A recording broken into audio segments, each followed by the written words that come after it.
ছোটবেলা থেকে আমি ওইভাবে মাছ খেতাম না, ওভাবে পছন্দ করতাম না, আর কাঁটাকে আমি অনেক বেশি ভয় পেতাম। এজন্য অনেক মাছই আমি চিনি না। হ্যালো ফ্রেন্ডস, আসসালামু আলাইকুম। কেমন আছেন সবাই? আলহামদুলিল্লাহ, আমরা বেশ ভালো আছি। আজকে যে মাছটা রান্না করব এটা অনেকে কে কী নামে চিনেন আমি জানি না, আমিও মাছের নাম জানি না। পরে আমার হাজব্যান্ডে জিজ্ঞেস করাতে উনি বললেন এটা নাকি ঢেলা মাছ। যাই হোক, মাছটা আমি ভালো করে ধুয়ে নিয়েছি। আর মাছটা দেখতে না অনেকটা ইলিশ মাছের মতো, আর খেতেও মজা আছে, একটু কাটা আছে। এখন যেহেতু একটু বড় হয়েছি আর এর জন্য মাছ খেতেই হয়। আর আমার হাজব্যান্ড সে খুবই মাছ পাগল মানুষ, তার মাছ প্রতিদিন 2-3 রকমের মাছ খেতেই হবে। এজন্য তার সাথে থাকতে থাকতে আমি মোটামুটি মাছ খাই। একদম যে আহামরি পছন্দ তাও না, মোটামুটি খাই, মানে খেতে হবে দেখে তাই আমি খাই, এইরকম একটা ব্যাপার। যাই হোক, কথা বলতে বলতে আমার মাছ কিন্তু ভাজা হয়ে গিয়েছে। আর মাছে কিন্তু আমি একটু বেশি করে তেল দিয়ে ভাজি, যাতে করে মাছের তেলটা দিয়ে আমি আবার রান্না করতে পারি।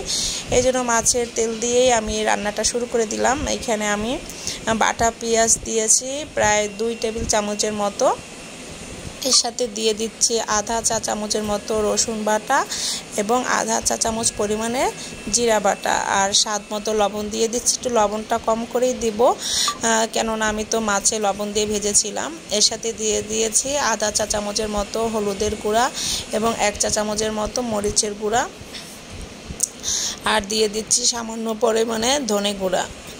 এখন মশলাটা আমি ভালো করে কষিয়ে নিব। আপনারা যারা আমার ভিডিওটা রেগুলার দেখেন তারা জানেন আমি ভালো করে মশলা কষিয়ে রান্না করি, তা না হলে আমার ভালো লাগে না। সেটা মাংস হোক, যে কোনো রান্নাই হোক, আমি ভালো করে কষিয়ে নেই। আর যে কোনো রান্না যদি কালারটা মশলার সুন্দর না হয়, রান্নাটাও কিন্তু ভালো হয় না। আমি আবার একটু পানি দিয়ে আবার একটু কষিয়ে নিচ্ছি। একটা কথা আছে, দেখতে সুন্দর তো খেতে ভালো। আগে যদি দেখতেই সুন্দর না হয় তাহলে কিন্তু খেতেও মন চায় না। আমি এই যে আমার মশলাটা একদম ভালো করে কষানো হয়ে গিয়েছে, এই পর্যায়ে আমি একদম লাস্ট পানিটা দিয়ে দিচ্ছি। এখন পানিটা গরম হয়ে উঠলে আমি এর ভিতরে মাছটা দিয়ে দিব। আমি এর আগে একটু টমেটো দিয়ে দিয়েছি। টমেটোর পরে আমি এখন মাছটা দিয়ে দিচ্ছি। দেখেন, মাছটা দেখলে কিন্তু মনে হয় একদম ইলিশ মাছের মতো।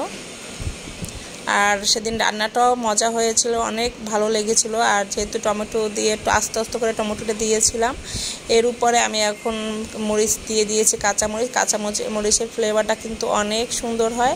এই তো আমার ধনেপাতা দেওয়া হয়ে গিয়েছে। আমার মাছ রান্নাটা প্রায় শেষ। কেমন হয়েছে আমার রান্নাটা কমেন্টসে জানাবেন প্লিজ। ভালো থাকবেন সবাই, আমাদের জন্য দোয়া করবেন। আপনারা সবাই সাবধানে থাকবেন, আর ভালো লাগলে শেয়ারও করতে পারেন। আল্লাহ হাফেজ, আসসালামু আলাইকুম।